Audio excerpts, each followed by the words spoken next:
Just so folks know, I'm waiting for another Concom member to come so that we have quorum.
There's Bob. Yeah. Hello. Oh, we can see your Christmas tree. Yes. That's great. All right, and Mayor, you're there, right? Um, There you are. mhm. All right. Well, now we have quorum. So I'll open the meeting. It's 7:05 on December 11th, and I'm calling the Shutesbury Conservation Commission meeting to order. This meeting's being recorded. Scott is not making it tonight. He's doing something. Hunting, maybe. I can't keep up. He's always doing something. Um, all right. Well, thanks for coming. And we'll start with the first item on the agenda, which is comments from me. And lots of things have been going on. One thing, we submitted a determination of eligibility to the CPC for the Footed property. So that's great. The next meeting is of the CPC is the 18th of December, and they'll be looking at the determinations of eligibility, and you know, we'll just ask some questions, and you guys, anybody's welcome to come to that CPC meeting because it's an application from the Conservation Commission. So you guys can come and can contribute to the conversation. And then after sort of this phase, then there's the actual applications, which would happen beginning of 2026 for that. But Kestra will be at the CPC meeting too. So that's exciting. Yeah, that is. Yeah. Can you say a Um, little bit about the location of the property? what was that? Beth, can you tell us a little bit more about the property? So it's about 9 acres and it goes between Wendell Road and Locks Pond Road. It's it's south of Brightwater Bog area a little bit. Um, and then it's associated with this much larger parcel on the east side of Wendell Road that Kestrel is going to buy to add to the Brightwater Bog whole entire area. So it'll be so nice. And so that then on the other side of Wendell Road, that same parcel's got this 9 acre piece, and they suggested that maybe the town would want to buy that because it abuts our South Brook conservation area.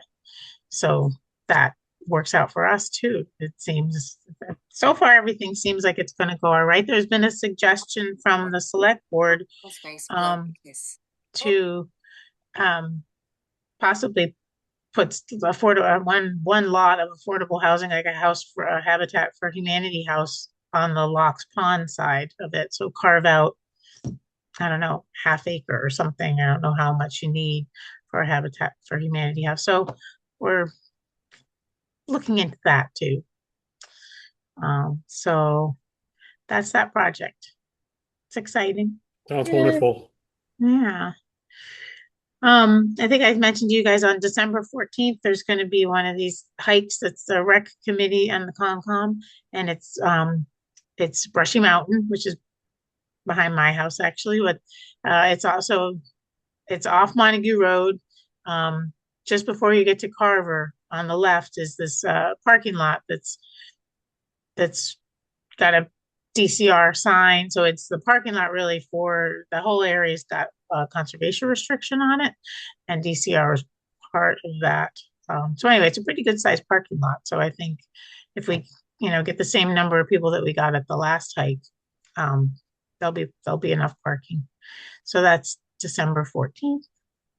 And sorry, what time is that, Beth? I think it's 11 a.m. Actually, I don't have the flyer right here, but I think it's 11 a.m. Did we switch it to 1 p.m.? I will send that to you. Actually, I think I have it in my pile. I had it on here for one, but I won't be able to make it. I'm going on a train ride to see Santa. I think you're right with the 1 o'clock because I think we were going to vary them. Just do like, 11 and then one and then 11 and Mhm. then one. So, yeah, I think it's 1 o'clock. Well, that sounds fun. Yeah. Well, and I'm kind of laying low until I Right. can get this done. So, but, um, Yeah. Where do you ride a train to see Santa? actually, it goes through my hometown. It's in Connecticut, leaves in Thomaston, it goes down to Naugatuck, which is my hometown in Connecticut, and then back up to Thomaston. And so, Mm, um, yeah, fun. yeah, Taking the grand baby. exactly, exactly. Um, That's so cute. yeah, So there's that hike, and then Bob, you're canceling your December 27th one. Oh, you're muted. My wife says I'm more interesting when I'm muted. The the yes, for the hike that I thought would work out to do it the Saturday following Christmas because a lot of people are there, including me. It just logistics. I won't be able to put it together. So it remains a good idea though, and you both have been out there, so I think it is something that we do maybe in the late winter, early spring, or something like that too. To learn yeah, Yeah, wear rubber boots. yeah, definitely. It's a great hike. So we'll do it. We will do it sometime. Um, all right, and then there's a lot going on. On January 12th, there's the culvert grant that we got to do the culvert assessments, and we have to do a community meeting. And I think I guess I had told you guys it was going to be scheduled in December, but it didn't work out. So it's January 12th, and it'll be in town hall in the basement. Um, and it's a community meeting required by the grant, and it's really for the community to come forward and talk about where they feel like where they may have experience with areas that are flooding, culverts that they know are causing problems, Mhm. that kind of thing. So we can map out um, where the people who are going to do all the culvert assessments should really focus their time and stuff. So What that'd be time great is if it? people would come to that meeting. Yeah. What time is it?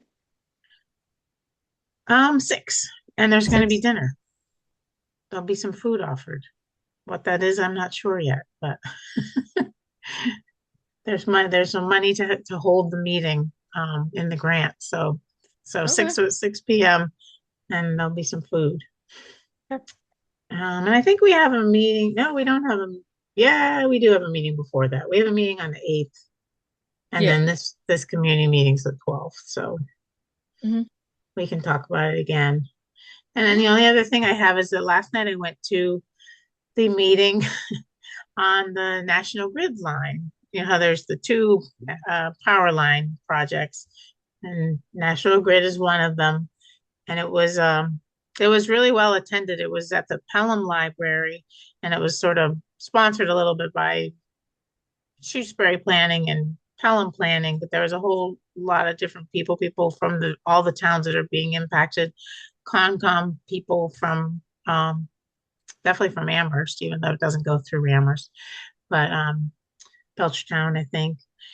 And and it was good. National Grid had a bunch of people there, and they just presented the project, talked about it, and then took questions. And there was a lot of questions. I learned, I learned quite a bit. One is just that the National Grid project is very different than the Eversource project. Um, Bob, you went to the site visit for the National Grid one, We did. right? Uh-huh. Yeah. And so the Eversource one is one that I think has gotten a little more attention and people seem to be more concerned about. And that one really is the clearing to almost widen the open area of the right of way. It's all about taking trees down. The Eversource one is. The National Grid one is very similar to a project on a different power line that came through this area pretty recently where they're replacing the towers. So they're going to go through and replace the towers, which really also involves building access roads and pads, concrete pads and things for these new towers, doing some vegetation removal, basically any vegetation that's kind of in the way of replacing the towers or that they think is gonna is gonna hit the wires.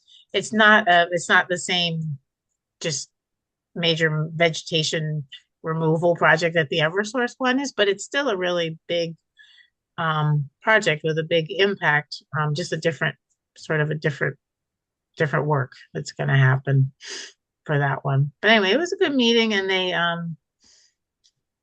they definitely got pushed to do more communicating.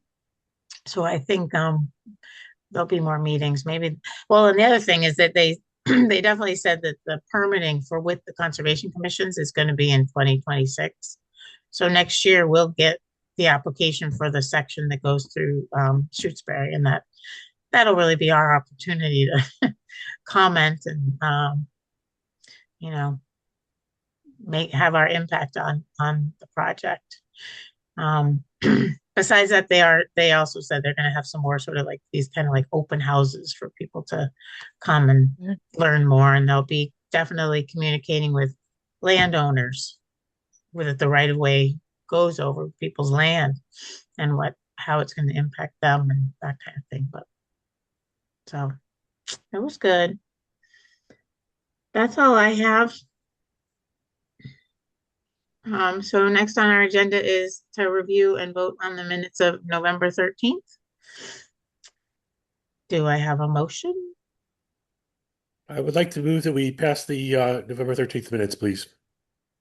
Great. Second? Second. Second. Great. Douglas, All right. Fox, I and Wilson. Aye. Thanks for doing those, Mateo. Thank you, Mateo. All right, next is site visits. Mayor, do you have anything? No, just the one that we did over in uh the Peach Orchard conservation restriction. Yep. Do we report on that or?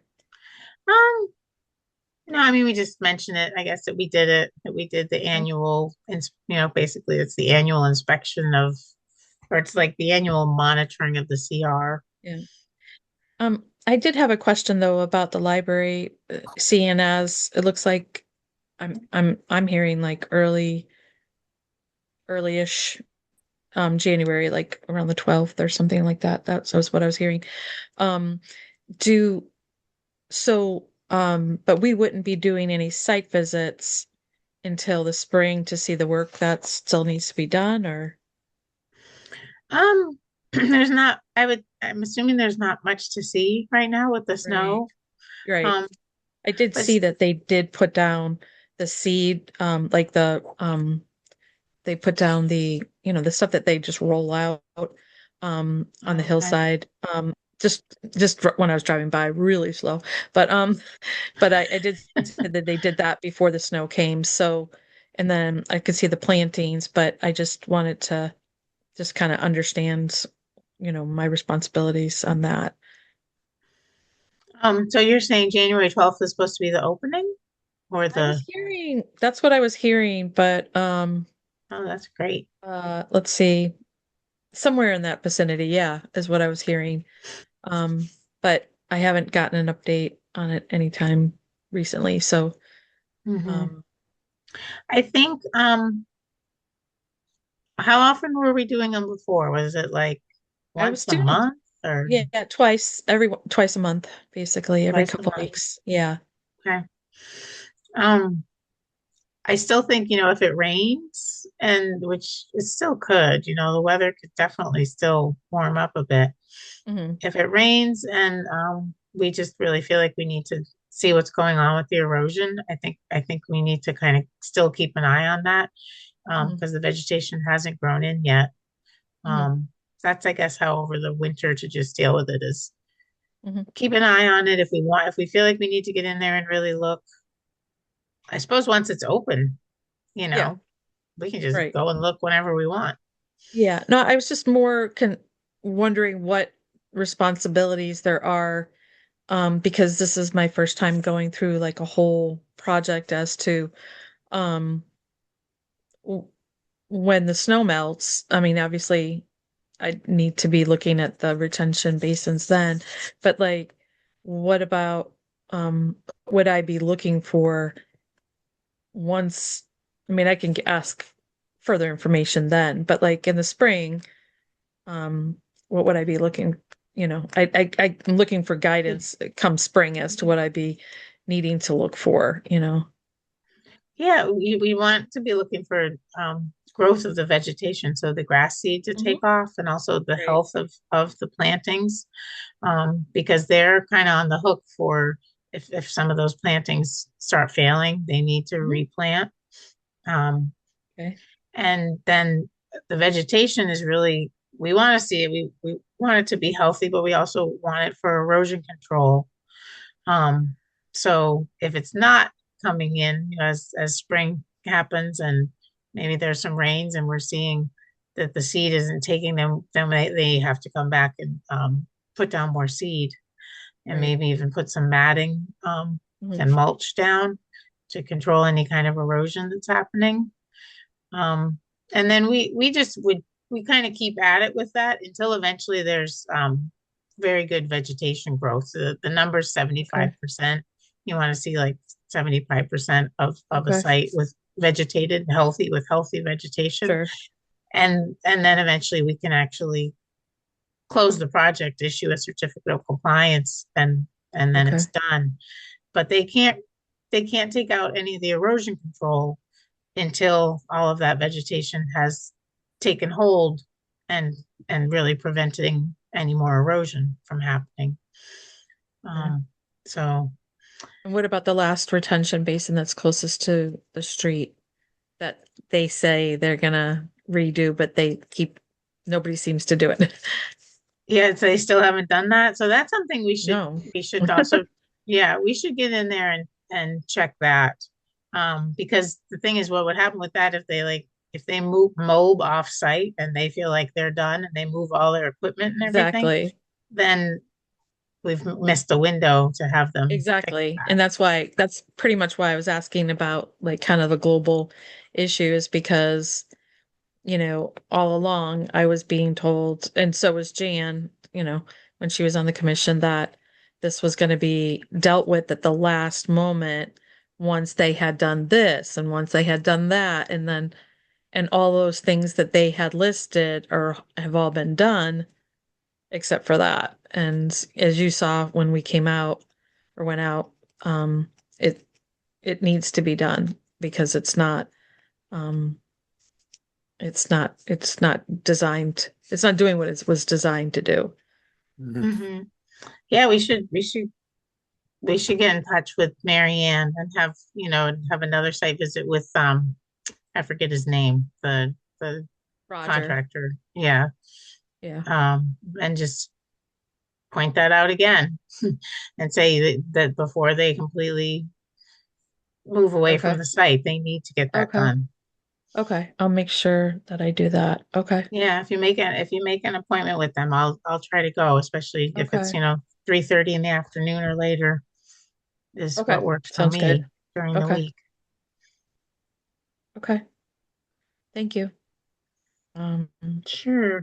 I think there was one site visit that's next Monday, the 12:15. Is that next Monday? It is at 59 Shore Drive that Mateo was setting it up, and I said I could go at 3:30 with some sure. emails. I'm assuming you guys saw them, but it'd be great if other folks could come. It's it's a project that I think is close to being done, so they are getting close to wanting to apply for their certificate of compliance, but they wanted Uh, a little pre-check. They wanted the Concom to just come out and make sure that, yeah, I can't make it at that time. Is it Yeah, the 15th? yeah, that's where it's set now, but we can move it. I could make it later than that. I could make it at like probably 4:30. Yeah, I could make it at 4:30, but I can't do it any earlier than that. Um, Okay. How about you, Bob? I've got a doctor's call, but I could potentially take that from my house in Tewksbury if I'm out there. So please put me down as a maybe. And that would be 4:30 on Monday. Sorry, what date was it? The 15th? Yep, this coming Monday. Um, Right. okay. Mateo, would you mind reaching out to them again and seeing if 4:30 would work? Yep, I'll check with them. Thanks. Great. okay, I'll put it on my calendar for that time. And then if it's not, I'll just, yeah. Yeah, just let us know let me know if you can't make it. We'll do 4:30 so that the most Thank people you. can potentially make it.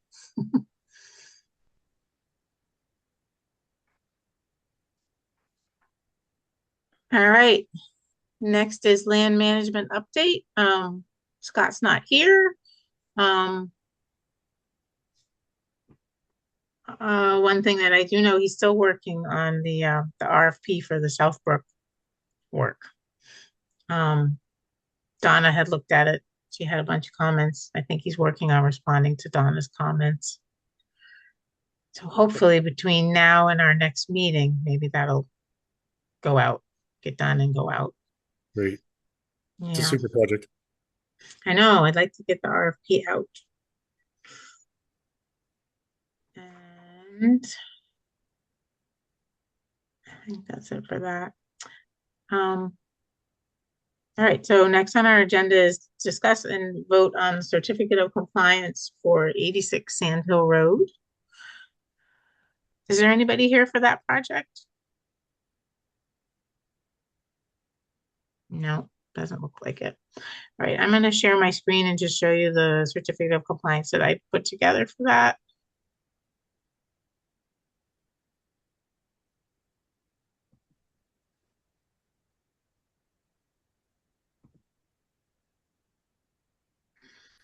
Let's see, where is it?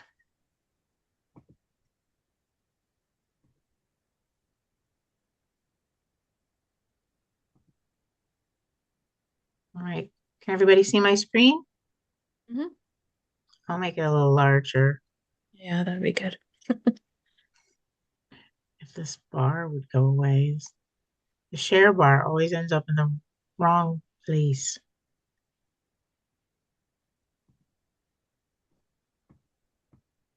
Okay.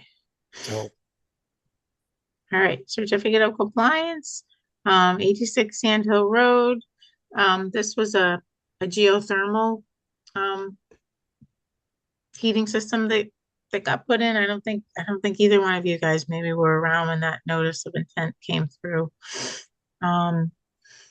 So it was mostly drilling and and it all ended up being fine. They were worried about hitting a lot of water, so they had a whole dewatering system set up. But then when they started drilling, they didn't really hit a lot of groundwater, so it went pretty fast and everything was fine.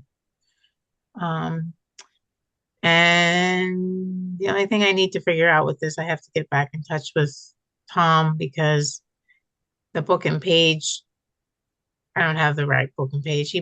Book and page he provided wasn't for recording the order of conditions. It was the book and page for just the property deed.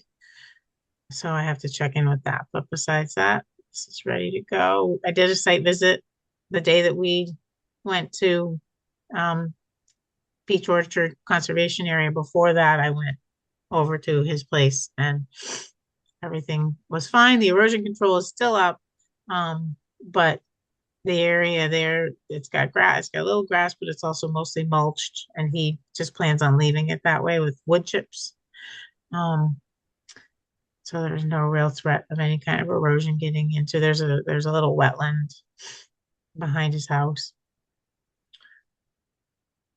So that's that. So I checked off complete certification because the project's actually been done for a couple years. He just didn't apply for the certificate until he really wanted to take down the erosion control. So that is it. Anybody have any questions? All right. I'll take a motion to issue the certificate of compliance for 86 Sand Hill Road. I'd like to recommend we approve the order conditions for Sand Hill Road, please. Second. Second? Yep. All right. Douglas, Hey, Fox, Aye. and Wilson. Aye. Great. All right, next we have to discuss and vote to ratify the emergency certification for the Beaver Dam breach of the Fisk Brook under Lakeview Road. You guys know where that is, right? sure. Yes. I just had a quick question. Who was it that declared the emergency? Um, it was here, I was gonna pull it up. Let's pull it up and make sure that we have that. I thought it was Lenny, the fire chief. But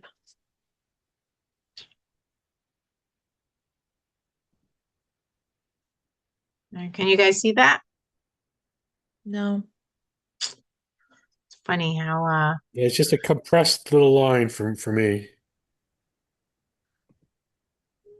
when you switch between documents. I wish. How's that? Okay. Yep. You can see. Crystal see it? clear. Yep. Great.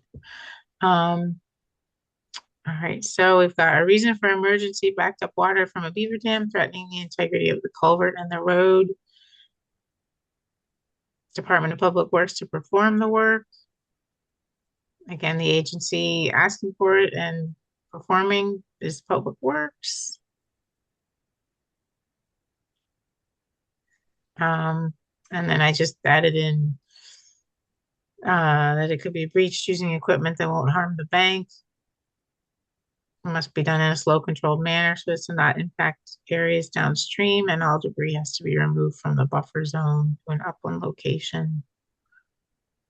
And we've got declared emergency by the Department of Public Works. So because it's a threat to the road, Yeah. that's who declared it. Mateo?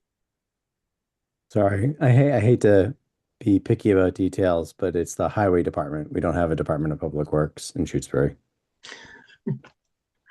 That's an Amherst term. I have many Amherst terms. Okay, for next time, we know that. Okay.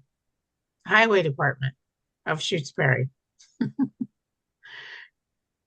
Yeah, so that was what we had there for that. And then special conditions just goes back to that description I had provided of how the work should be done. And I know the work got done. So this was issued on close to the 25th there. So it was before Thanksgiving. And they breached it right away. I don't know if it's built back up again at this point. Actually, well, along with this was the Board of Health, I know, issued a permit for trapping, which we're not involved in, but they did do that too. So if they did that and then they breached, maybe we have a little break now where we won't see the dam get built back up. But also the town, part of this is also that the town's been talking with Beaver Solutions to come out and look, give sort of an assessment of what they think of. They have beaver deceivers, they have beaver type fencing, they have different ways of approaching it. And that was part of this too. Town was gonna spend a little money and have them come out and Yeah. I would like to know when they come because just to be part of that. When I went to oh God, I can't think straight as to what I went for the conference that I went to last year that Bob was at. That was in the fall. I went to a whole presentation on beaver deceivers and because and they have so many different options from what I remember seeing. But yeah, I would like to, yeah, if possible, I would like to be there for that when they do come so I could hear what they have to say. But they have, and it's not too many people statewide who do it, but it was very interesting. I mean, this is like the third time I've been at the lake from about 13 years. This is like the third time. So it's kind of almost cyclical as to how often it happens, but it is every like couple of years that it happens. So yeah, I've definitely been part of more than one discussion about what to do with the situation. yeah. And I know that the town administrators had meetings with Board of Health and then also the Pine Brook Camp, because they're Yep. part of the whole discussion. So it's an ongoing problem. And yeah, I'll Right. check to see if Beaver Solutions has already come out and what their Yep. Okay. conclusions were. Or if they haven't, maybe Yeah. we can be there And when they come out. And then they have, I mean, because Pine Brook does go into, the next town and to Wendell. I mean, I remember hearing that they had problems kind of further upstream too with beavers. So like maybe if there was like some sort of conversation with Wendell or whatever. Yeah, I think it would be Wendell. It's probably the Yeah, only place that Wendell. would be kind of feeding into Shutesbury in terms of bodies of water. Yeah, that would probably only be Wendell. That would have kind of information about that. But maybe even Leverett too, because, further downstream that maybe there's things too that have happened that we don't know about. But yeah. So yeah, great. Yeah, I'll look into that and let you guys know where that's at. Okay. And so let's vote on, are there any comments or questions from the public on that? Yep. No. Okay. I take a motion to ratify the emergency certification to breach the dam on Fisk Brook. I recommend that we approve that emergency order of Fisk Brook and reflect in the minutes that it's the Highway Department and not the Department of Public Works. Second. Second. Yep. All right. Okay, Fox, Aye. Douglas, Aye. and Wilson. Aye. All right, great. Moving through fast. Our next agenda item is similar. It's to discuss and ratify the emergency certification for the additional lowering of Lake Wyola. And I believe there's somebody here from GZA who is our consultant who's been addressing the issue with the dam, and thought maybe they could give an introduction and then we can look at the emergency cert. Mm-hmm. Is it Nat?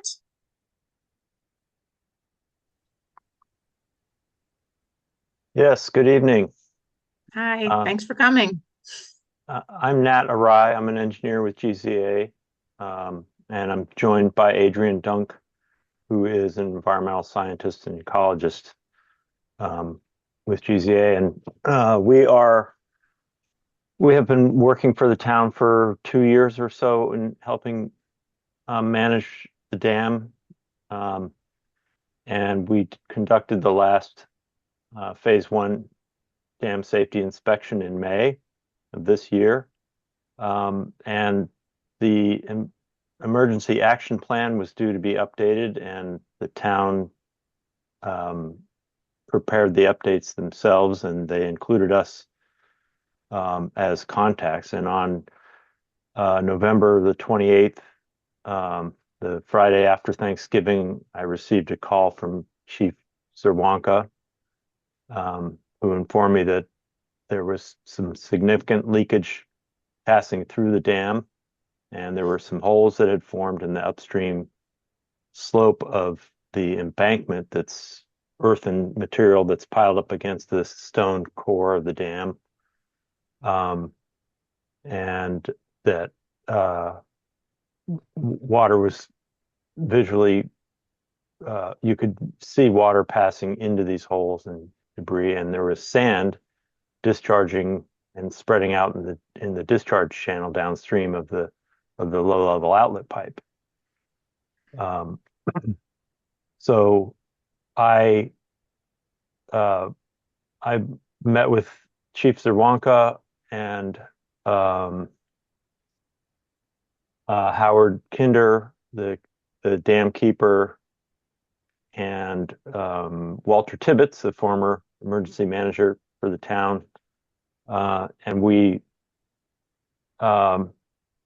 inspected the dam. For what we could see, I observed the holes that Chief Zerwanka pointed out to me. I threw some saturated leaves into the holes because the holes were about 6 feet off the edge of water on the upstream side of the dam, and I could see the leaves getting sucked down into the holes. The low-level outlet gate in the gatehouse was open about an inch to maintain flow to the downstream of Sawmill Brook, of Sawmill River, and so we looked inside the gate chamber. The water in the gate chamber was kind of swirling around. There were some floatables in there, and it turns out those were pieces of foam that had dislodged from the attempt by the contractor who installed the PVC liner pipe in the old stone culvert back in 2007 and 2008. They stuffed a bunch of building rigid building foam insulation, and they smeared some mortar around it and called that sealed and Mm. and left. So that is all kind of broken apart, and what we determined, well, Walter Tibbetts also mentioned that at the time that that repair was made, that the trash rack on the upstream end of the intake end of the low level outlet pipe was replaced with basically what sounds to me like a screen, maybe like a 1 inch by 1 inch screen. And Mr. Tibbetts says that gets clogged up repeatedly and had never gotten clogged up before, and that leaves and small debris blinded up, and flow literally stops going through the gate. And with the gate open, we believe what's happening is the water level in the gate chamber drops and the lake level is higher, and so the lake is pushing water through these holes, these weak points in the dam, and coming out through the gate chamber and then going out the pipe. But water goes both through the pipe and around the outside of the pipe on the downstream section when it gets to the gate. When you close the gate, and there's no flow going out, the flow into the holes at the upstream end of the dam, at the upstream face of the dam that are the source of this leakage, or at least what we believe to be one of the sources of this leakage, they stopped flowing. So I threw some more leaves out there. They weren't getting sucked into the holes. So we're pretty clear that there's a connection between these holes and the gate chamber, and they're sort of become active when the gate is open and no flow can enter the pipe from upstream in the lake. So on Saturday, the 29th, Chief Zarwanka and Mr. Tibbetts and Mr. Kinder went out to the dam, and Mr. Tibbetts donned his wetsuit and went into the pond and cleaned off the gate, or the trash rack, excuse me, and the water began to flow. And so, which is good. And so let me back up. After we made I reviewed the conditions there. I reported to the Office of Dam Safety while I was there, and spoke to Bill Saloma, the director of the Office of Dam Safety, and we concurred that the dam should be, or the lake level should be lowered as quickly as possible without causing issues downstream. So we recommended that the town draw the lake down another 3 feet from the current 2-foot winter drawdown pool level. So on Saturday, once the flow was restored to going through the pipe, they could open the gate a little bit more and let more water out to lower the lake level. That has been going slowly. I've been up there twice since then, on December 1st and then on December 6th, last Saturday, and met with Chief Zarwanka each time. He is monitoring the dam a couple times a day, and the lake level is dropping. It's probably about, well, as of maybe yesterday or this morning, it looked to me like it was probably at, say, 3 feet and change below the normal pool. Yeah, more than that. It's probably close to 4 feet, I would say. We're trying to get to 5 feet below the normal pool, the normal summer pool, or 5 feet below the spillway level. And we're hoping that that's going to get all the water off the holes that we observed. And then as soon as that happens, we're going to try to get out there and take a look at as much of the upstream slope as we can that is exposed. A little difficult with the ice forming and the snow we've had, and we get more snow, it's going to be a little bit more challenging. We are in the process of developing a temporary emergency repair that will allow for water to safely pass into the chamber through kind of a constructed leak, if you will, by putting crushed stone around the pipe area so water can migrate through that stone into the chamber, and you can keep the gate open so that if any clogging happens on the upstream end of the low level outlet pipe, that the water can safely still pass through without being forced through weak points in the embankment. So we're trying to prevent that, and also hopefully be able to restore the lake level at least to the winter pool level of 2 feet below the spillway. We're going to be working with the Office of Dam Safety, who issued an emergency dam safety order to the town on December 3rd, and we're working with the town administrator to see that the town is complying with the order. So that the emergency certification was requested by the town administrator based on all these events and our recommendations. Wow, that's a lot. Thank you for sharing all that. You're welcome. I have a couple questions, and then maybe the rest of the commission does too. So this fix that you're thinking of doing sounds like it's sort of almost, is it sort of a temporary fix to then allow the water to come back up? And then eventually, is there going to be more study of the dam to do more substantial repairs? Yes, Okay. it is a temporary fix, and we are strongly recommending that there be a more significant replacement of the low level outlet system than what was upgraded supposedly in 2007, 2008. Something that is more permanent, is something that's not going to leak. With an event like this, the Office of Dam Safety has essentially given the dam a new condition rating of 4.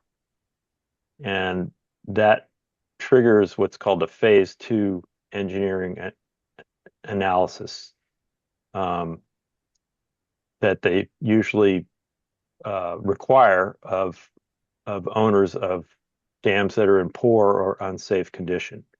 And the requirement is to do a study, to do an alternatives analysis, and find a preferred alternative for repairing, or in some cases removing a dam. So this is something that we know is going to be coming, a requirement that we know is going to be coming to the town. We're working with the town administrator to seek grant funding for that. There is a round of grant funding for that. So there will be some significant exploration on the dam, most likely including some soil borings and rock borings through the dam, doing a stability analysis, doing a detailed hydrologic and hydraulic modeling study of the dam to determine its true spillway capacity, and how it may respond under overtopping conditions if the spillway can't handle the spillway design flood, which is a regulatorily determined flood level for the size and hazard rating of the dam. So yes, there will be much more study, and out of that will come a plan, and then assuming the grant funding that the state has has implemented over the last probably 5 or 6 years, there will be more rounds of grant money available to implement the proper repair of the dam. So you'll hopefully have a dam that's in good condition for many generations.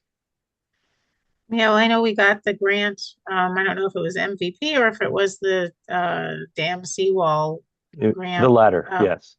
Okay, for investigating, but now it seems like I don't know if that money is still going to be used for what it was. This is, It nothing you is. guys. It is okay. It is. So that money was, so the dam and seawall grant they offer two different types of grants. One is for design and permitting.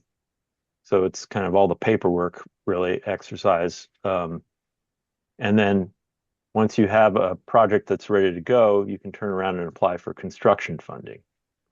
So the plan was to, and we assisted the town in applying for that grant money. There was an award for doing repair designs and permitting of the repairs that we deemed and the previous engineer that working for the town identified in inspections as kind of maintenance level repairs. And we were going to be doing the design and permitting for those. And then in January, February, when the dam and seawall grant program opens up again, we'd help you apply for construction money for that. Well, we're now in the process of repurposing those funds to address this That's what I was issue. wondering, yeah. And the Executive Office of Energy and Environmental Affairs has authorized us, and they're in agreement that the funds can be repurposed for that. So we're going through that process with the town administrator right now. Good. All right. Well, thanks for that update. Do other commissioners have any questions? So I do. I have a bunch of questions. So Good. in terms of the level of the water, as this drawdown is happening, how will that affect the ice and as it's being drawn down? And at what point do you think that would all happen? Like it'd be fully drawn down? Well, I'm hoping that we'll get to the 5-foot level below the spillway within the next few days. Okay. I think Mr. Kinder might be being a little bit cautious just to not let too much water out, which is fine. I mean, I don't think we're in a state of imminent failure or anything like that, but we have to be conservative, and that's why we've recommended this level of drawdown. But I think Mr. Kinder and Chief Sirwanka are working together kind of to try to find the right discharge rate to bring the water down as quickly as possible without causing, significant flow downstream that would, exacerbate erosion, things like that. And then in terms of the ice will just kind of settle as with the lake level. Yeah. Okay. And the areas that are under that the water dissipates from underneath will just kind of break up and be broken ice along the shoreline. Okay. Yeah, we there's the last couple, well, the lake is frozen right now and people are about to start going out there, and the ice fishermen, it's kind of they say they need 2 inches to get out there. And so I'm just a little worried about them. I worry about them anyways every winter, because the shorter the winters, the more dangerous things they do. So I just was wondering from the perspective of that, like I kind of thought it might just go down with and like, okay, so now I understand that.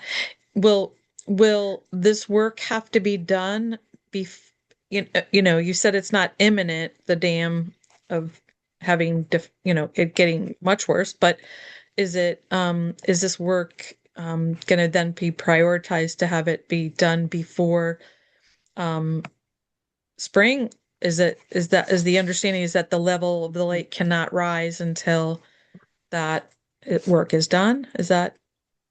Yes, and that's a good question. And the dam safety order that the Office of Dam Safety issued to the town requires that you engage a contractor within 14 days of that notice. Now, they're not really rigid about that.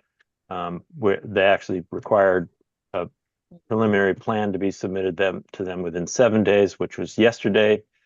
But we're working on that, and I am in constant communication with the Office of Dam Safety with other projects, some including their own dams. So they're well aware of where we are with this, and their approach is as long as you're attentive and you're paying attention, they're not going to be like issuing fines. Which if you read a typical dam safety order, if you do not comply, you're subject to $5,000 a day fines, blah blah blah. So they don't play hardball in that way as long as you're making progress and trying to get things done. So they know that we are on this. Yeah, we're hoping that we can get the plan to them this week, and we can get their input and feedback, and we can then work with the town administrator to engage a contractor, a qualified contractor, to get out there and do this work.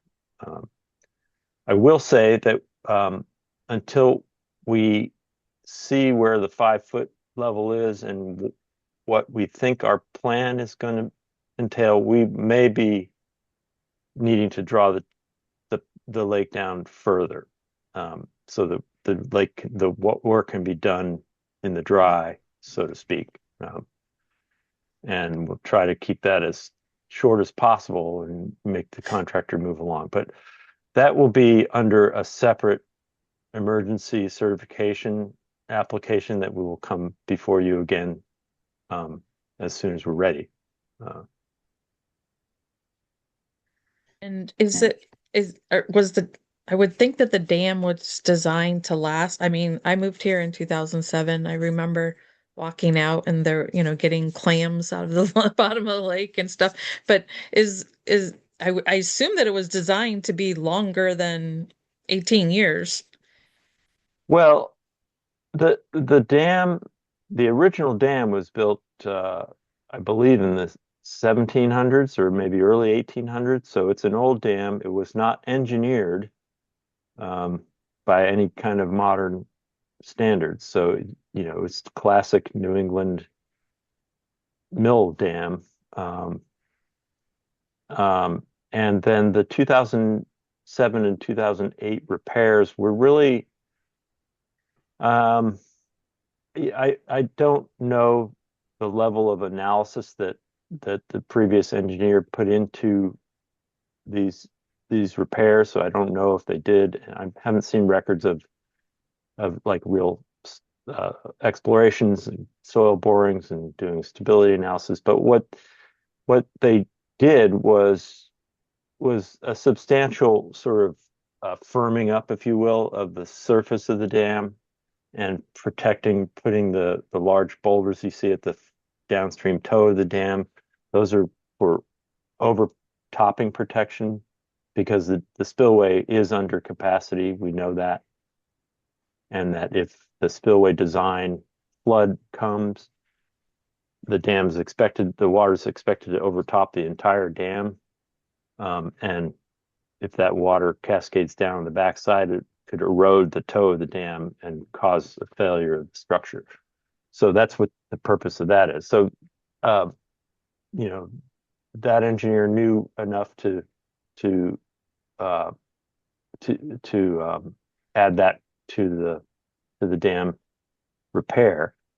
But I don't think this was a wholesale reconstruction of the dam to make it fully compliant with today's either dam safety regulations or modern, engineering design standards. So it was basically a significant repair of a lot of stonework and the pipe, the liner pipe, which was not so successful. Thank you. Yes. And I just want to mention, so the commission knows that Natural Heritage was also communicated with, and they also issued sort of an emergency, their emergency permit, so that this could be done too. Because this kind of thing, the things that the commission is interested in really are, it's good that in the commission's eyes that they're lowering it at a controlled level, controlled rate. And like you said, for the Sawmill River. So that's good. And then also there is the concern, especially if we end up having to lower it even more, a little bit about fish and, any wildlife, anything that's out there. There's a bit of a concern. I'm sure that's Natural Heritage's concerns. But when it's an emergency, it's an emergency. You have to do what you have to do to be able to get in there and look at the dam and do the assessment and do any repairs. So, but great. Well, thanks for the update. I've been, since we issued the emergency cert, I was wondering where we were at with the lowering and how things were going. So that was very informative. Good. You're welcome. Bob, you have any questions? I did want to, I did want to say that I'm a property owner on the lake, and just as full disclosure, I don't see a conflict of interest in sitting in on this particular hearing or vote. Um, the Nat, I was wondering if you tell me linearly, is there an idea of given the lake slope, how far out the water will be from the shoreline that it's usually at? Well, that's a good question. I'm not familiar with I haven't looked at a bathymetric map of the lake, so I couldn't really tell you. I know that it's a pretty gentle slope from the shoreline out into the deeper parts of the lake. So I'd expect it's probably going to be several feet offshore by the time we get to 5 feet. I couldn't tell you what that is. You must know, certainly at your property, how deep 5 feet is about, off your shore. So if you have some idea of that, but I couldn't say, and it's going to be different depending on where you are, obviously on the shoreline. Excellent point. Yep. Okay. Yeah. That is pretty much it for me. I certainly support this work. It's you definitely don't want your you want to be able to control the water that goes through your dam. You don't want it to wash it out. So I certainly support the project. All right. Well, I'll keep in touch, with Haley. She will keep us in the loop about everything that's going on with it. But so I think we are ready to probably vote on the emergency cert. I can share that. I thought the conditions you put in were well founded, that it not be done quickly and care is taken. So anyhow, I have to reshare because I'm probably not doing it right, but whatever. it came up for a second.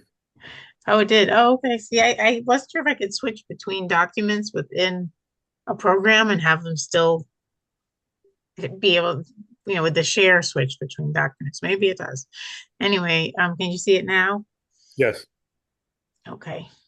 A little bigger. All right. So we've got issuance from the Conservation Commission.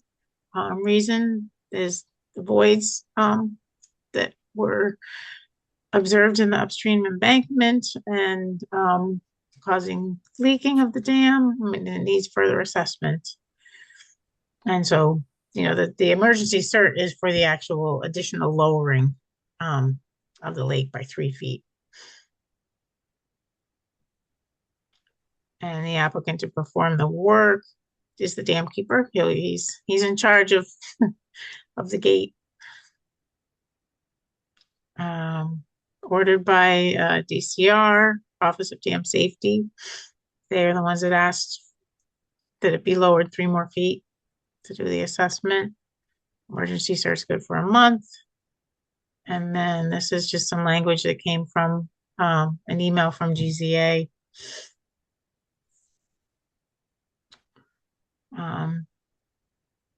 Can't, this blocks by my pictures, but 2 to 3 inches a day is what was being recommended, and it sounds like that's basically what's being followed. So you reach an elevation that's 3 feet below the winter pool, so a total of 5 feet, and then maintain it at the 5 feet below until further evaluation of the leaks can be made. And then I think what I put at one point, so it was certified emergency by Shrewsbury Emergency Manager, Mr. Zerwanka. And then the only thing I added was a special condition that it shouldn't be lowered any faster than 2 to 3 inches a day, and that it should be returned to its normal winter drawdown once the assessment and any emergency repairs are complete. And that's what was just described to us is sort of the plan, to do the assessment and do these sort of temporary emergency repairs, so the lake can come back to its normal winter level. Tell me if I'm wrong if I'm describing this, and then there'll be further grants found and everything to do more studying of the dam and maybe more substantial repairs at some point, in the next couple years, I would think. They would want it that soon. And so I'll stop sharing. All right, if nobody has any changes or comments or anything on the emergency, well, we can't change it at this point. We're just ratifying it. But any questions on the emergency cert, let me know. If not, I'll take a motion to ratify the emergency cert for lowering the lake. I'll move. All right, second. I'll second. All right, Fox, Aye. Douglas, Hi. and Wilson. Aye. Great. Thanks for coming. Thank you. Thank you. Well, maybe we'll be talking again. Yeah, Yes. I'm sure we will. Okay. Have a good evening. You too. You too. Thanks. Take care. Bye-bye. All right. Well, that's exciting, right? We'll see where that goes. Yeah. Yeah. It will be I know. interesting. Hopefully. It's kind of a little unnerving, but I think they'll be able to go in and assess and hopefully come up with some good repairs. Mm. And then eventually the dam will get some really more permanent repairs. Mhm. All right, so next on the agenda is to discuss the letter of complaint received from residents regarding DCR's forest clearing project off of Cooleyville Road.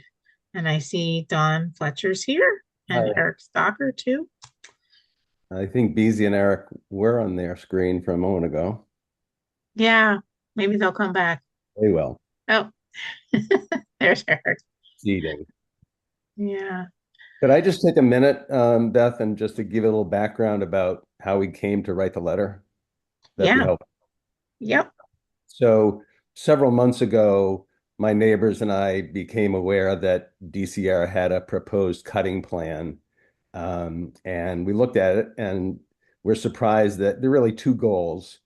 One is to clear cut 20 acres of the 60 acres in our area. So this is the area bounded by the dirt part of Cooleyville Road and bisected by Cornwell Road. So the 60 acres, they have 2 goals. One is to clear cut 20 of the 60 acres in 1 to 4 acre parcels and target for removal the tall, healthy pine trees. This 60 acres involves steep slopes, rocky outcroppings, um, seasonal streams, springs, and wetlands. And the methodology that will be used by the timber company that wins the bid will be 80,000 pound forestry machines driving over every square foot of those 20 acres that are going to be clear cut, as well as the getting to and from the 100-year-old pines, probably another 10 acres. So about 30 of the 60 acres will be driven over by these 80,000 pound machines when this project is done. So we are looking at this thinking, first of all, the removal of the large trees that sequester the most carbon and absorb the most carbon annually at this time just seems crazy given the battle against climate change. And the use of these machines will compress the soil, reduce absorption of the water, and increase water runoff, and reduce the quality of the water going into the Quabbin. So we're looking at this thinking, I don't think there's any dispute, frankly, about any of that. But we're looking at this thinking, we didn't think that a private landowner would be allowed to do much of this.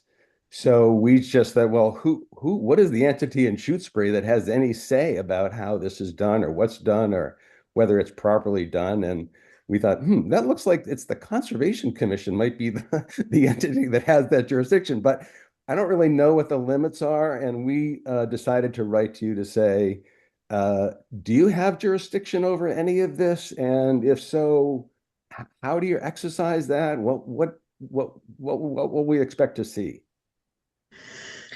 Yeah, if it was, let's just hypothetically, if it was not state-owned land, and if it was, if it was Kohl's doing one of their cutting plans, we would certainly have our opportunity to review the cutting plan. That Kohl's would, or whoever their forester was, would submit it to DCR actually, and then DCR sends it to the Concom, and we have certain number of days to just review it and comment on it. We don't have any kind of regulatory jurisdiction, even if it wasn't state land.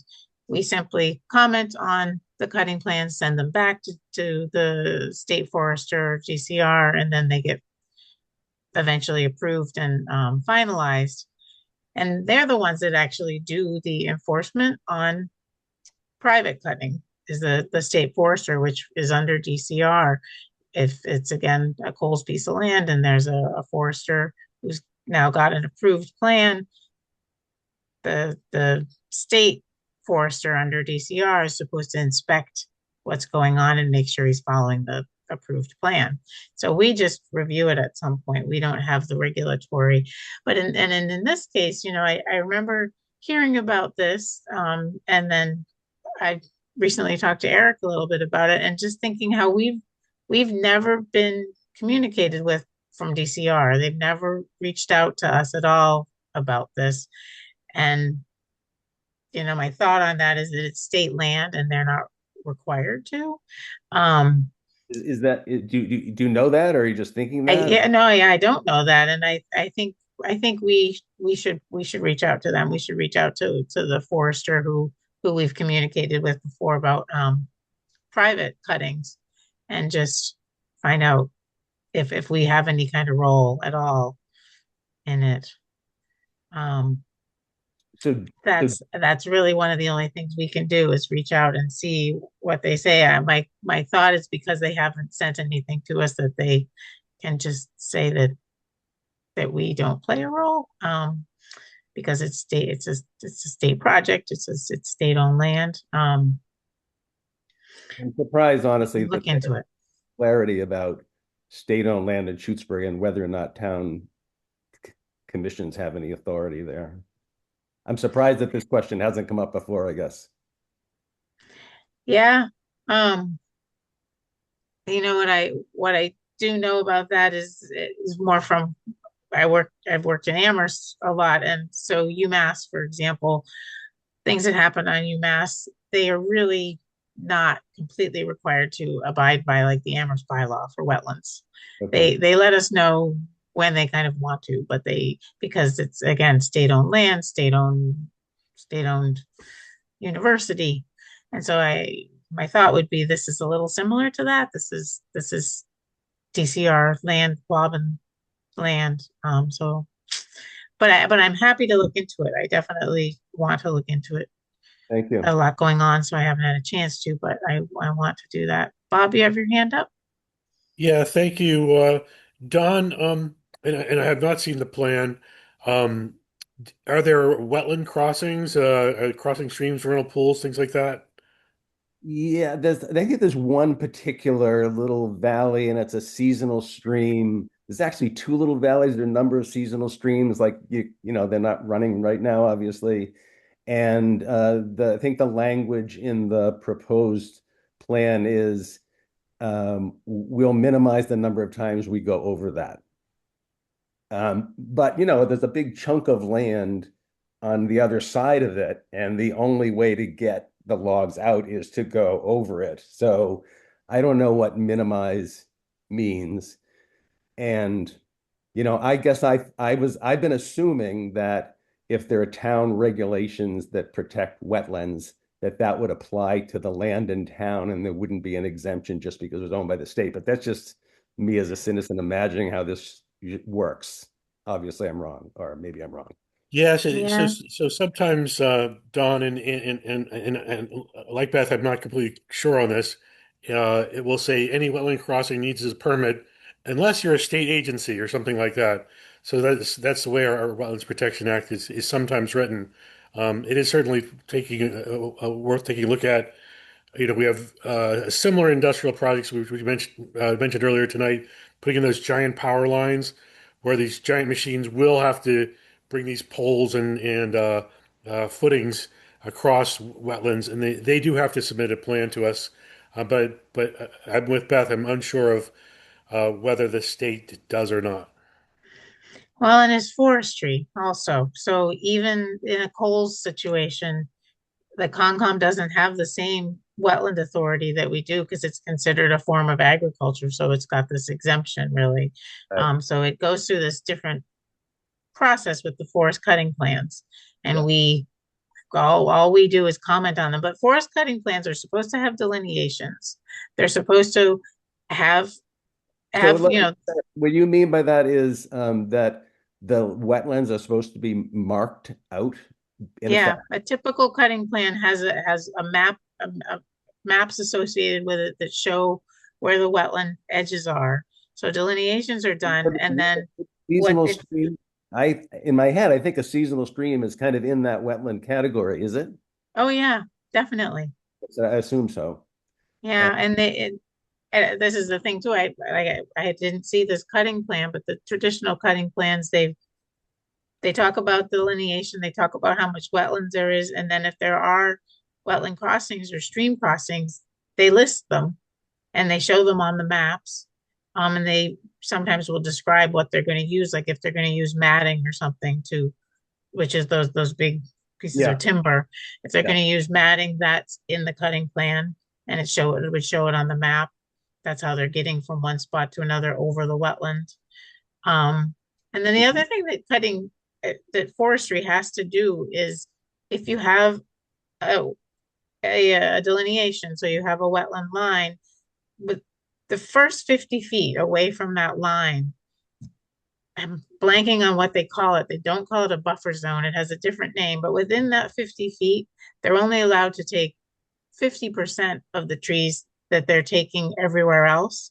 So they Uh-huh. need to leave more trees within that 50-foot Mhm. space from the wetland delineation. It's just funny how it's so different than the Wetlands Protection Act, but it Yeah. at least does include the whole forestry method with the cutting plans does include protection of resource areas. The people who enforce it is DCR and the foresters, Right. and not us. Yeah. So, but it is just too bad that they didn't think that they should share their cutting plan with us. But and I don't, that's just a black hole as far, I'm surprised that you don't even get a copy. I assumed that they would, at least out of a courtesy, send copies of plans, but I'm just speculating about all that. yeah, I'll reach out to the forester that I know of from doing private ones and just and see what's going on with that. But it sounds like it's been approved. The cutting plan's Yes, all approved. yes, it has. Yeah. Yeah. Mateo? So I would just note, going through the past records of the commission, that historically DCR did submit those for those cutting plans. I don't know when they stopped doing it or why, but there definitely are forest cutting plans that were sent to the commission in the past. I'm not sure why. For cutting it within Quabbin For cutting in the land. Quabbin area, yeah. Yeah. Oh, okay. Well, Maybe just we to should get say, 'em. I've lived here for 51 years, and I've never complained about a forestry project before. And for the vast majority of those decades, um, the foresters were very careful to use, small machines, dragging logs rather than having enormous machines driving through the woods. Um, Putting out bids for firewood, none of that's happening. Mm. I don't know that the timber industry is in charge, but all of the policies that DCR is following right now is what the timber industry wants. They want the big, tall pines. They want clear cutting because these machines are designed to clear cut. That's what they do. And so, yeah, to me, it's just like, whoa, what is going on here? This is Massachusetts. The Biden administration put in new regulations that banned the cutting of 100-year-old trees on federal lands, which was reversed just a few months ago. But the Department of Conservation and Recreation in Massachusetts has prioritized the removal of those trees. So to me, I'm just looking for who can hold them accountable to really what makes sense. And I know that there are these waivers or whatever they're called for agriculture and especially forestry in Shutesbury, where forestry's just always been part of what happens here. So, but I am surprised you're not getting copies of the plans, especially if there are rules that they should be following and aren't. Yeah, no, well, I'll definitely look into getting a copy of it. And so I guess our power as the commission would be to review that and comment on it to DCR, but then also just in terms of bigger ideas like carbon sequestration and that kind of thing, the commission can also just write a letter, similar to, I'm sure, what you guys have already submitted to DCR with all Yeah. of your issues Yeah, with but it. it's just, The Concom, if not in we my once we look at the backyard cutting property. plan. That's, I assume that someone who has actually some expertise and so forth, like your committee, would have more say than I do. So that's Yeah, it's just something we can offer as just another group that's submitting something, Thank you you very know, much. Yeah. Do you, that do we you can do. know how quickly after it's approved it actually starts, or? No, we were, to do this work, they had to replace a bridge on Cornwell Road, which they started doing at least 10 years ago and then just didn't do anything. But as soon as we wrote letters of complaint, they went into high gear. So they've completely rebuilt the road, they've lifted up this, so it's like, oh yeah, they are getting this done as quickly as they can. They told me last summer that the plan was to put these projects out to bid in 2026. This is me just speculating now. I think that they probably want to do it on frozen ground. So I'm kind of expecting their bids to go out in January, February, but that's just me speculating, and I'm not in a good mood. So my speculation isn't really trusted, but that's all I know. They could be rushing at this point, which concerns me. Yeah. All right. Well, Thank you. we'll definitely look into it, and also talk a little bit more about putting a letter together. Yeah. And thanks for being volunteers in Shutesbury. It's like the town just doesn't work without so many people doing their good work. And I see you guys doing it tonight. So thank you. Sure. Thank you. All righty. Good night, everyone. All I'm right. going to sign off. Okay. Thank you. Have a good night. Bye-bye. All right. Eric, did you have anything to add? Excuse me, no, I didn't. And Okay. I'm one of those classic cases. I've been advised by the attorney. I have to keep my mouth shut because I'm a select man and all that stuff. So I'm keeping Oh, my mouth yeah. shut. Okay. Just listening. Just listening. I'm just really just listening. I really am just listening. And I'm not talking, and only because you asked me to. I pressured you. Right. Mhm. Hi, All right, well, thanks BZ. for checking. Thanks for doing it, though. I will say that. All right, so next we have the wetland bylaw regulations. So I know I got them to you guys, very close to this meeting, the sort of a final version. I made all the changes from our public hearing, and then I went through it a few times looking for numbering and formatting, although I still think there's formatting that could be done, but I just couldn't look at the thing anymore. I really couldn't look at it anymore. Um, but so if people feel like we've reviewed it enough, we can vote tonight to approve what was sent around. If you guys feel like you want to read through it one more time, the version that I sent out, we can vote on it at our next meeting. I guess that's how I feel about it, but I'm sort of done reviewing it. I just had a question though. I thought that Donna was supposed to look at it before we then She- voted on it. Did she do that already, or did I miss that part? Yeah, She remember did. she came to our meeting with her comments. She Right. came Oh, to the no, I public meant, hearing.